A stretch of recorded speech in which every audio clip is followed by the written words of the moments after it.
Annyeong, I'm Billy and I teach Korean. And I know thousands of people who are learning Korean just like you, so I've compiled this list of 10 tips to help you to be able to learn Korean better and faster. Let's get started. There are actually several different systems for writing Korean into English, but none of them are accurate. Whichever one you use, you're going to either be learning the wrong pronunciation or spelling or meaning of a word. Take this example in Korean, 동림문. It can either be written as 동림문, 톡립문, or dogrimmun. 동림문 kind of sounds like 동림문, but it loses the spelling completely.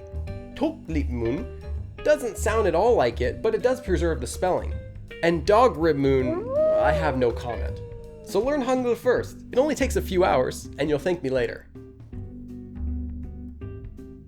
Don't worry about cramming vocabulary until you have a strong foundation first in Korean grammar. Someone who knows proper grammar and basic vocabulary will sound worlds better than a person who's simply a walking dictionary but can't make a coherent sentence. Focus on learning grammar first, then pick up vocabulary with your extra study time. Everyone makes mistakes. If you're not making mistakes from time to time, you're doing it wrong. And you don't need to wait until you can speak perfect Korean before you can start speaking Korean. 안녕하세요?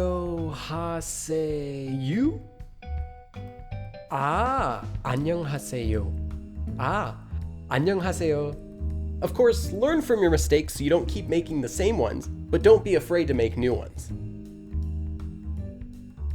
Studying for 30 minutes a day, 5 days a week is going to be way more efficient than studying once for 150 minutes. You'll memorize things a lot better than if you had to cram, and it'll be much easier to manage your time. And when you set your goals, make them realistic. Maybe 30 minutes a day, 5 days a week isn't realistic, but maybe 3 days a week is. And if you set your goals too low, don't worry about it, you can always raise it later. But if you set your goal too high and you don't hit it, you're just going to lose your motivation. Practice the vocabulary and grammar that you're learning as much as possible. Every time you learn something new, make an example sentence using it. 저는 김치를 먹고 싶습니다. And if you can, make some Korean friends to help you practice as well. The more time that you're able to spend practicing Korean, the better you're going to be able to remember it. When you're talking to a friend in Korean who's the same age as you or younger, it's okay to use casual Korean. In fact, it's preferred. 안녕. However, if you're speaking to someone who's older than you, even if they're your friend, you need to use polite Korean. 안녕하세요. 반갑습니다.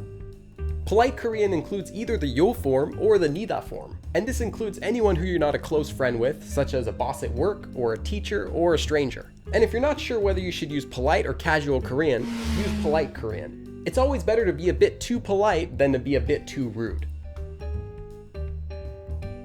There are a lot of different ways to study Korean, and some of them will work better for you than others, so don't be afraid to try a new method. One method that you can try is writing new vocabulary words onto sticky notes, and placing those around your house onto the objects that they apply to. Be open to finding new methods of learning Korean. If it works, stick with it. If it stops working, go with something else. Now, I'm a bit biased on this part because I did write my own book, but I'm not the only source for learning Korean either. When you're learning Korean, try to use multiple sources, as each source might teach the same concept a different way. If you're stuck on a certain concept, try learning about it from a different website or a different book. And if you don't know what sources are good, try asking someone else who's already learned Korean. You don't need to compare yourself to other people. Every non-Korean who's learned Korean has been where you are right now. When I first started studying Korean, I didn't even know where Korea was on a map. With study and practice, you'll get better too. And if you're not as good as you'd like to be, take a step back and look at your study habits. Are you studying regularly? Are you practicing what you're learning? If not, just readjust your study schedule and your study method. And that leads us to our last point. Once you've started studying Korean, you're always going to be studying Korean. Even native Koreans are still learning Korean, and they're practicing every single day. So the more that you study Korean, the better that you'll be as well. Above all, keep going. The more that you can speak Korean, the more that you'll be able to use it. Maybe you'll become a Korean translator, or work at a Korean company, or even date a Korean. And that ends this video for 10 tricks for learning Korean. Good luck in your studies. 그럼 다음에 또 봐.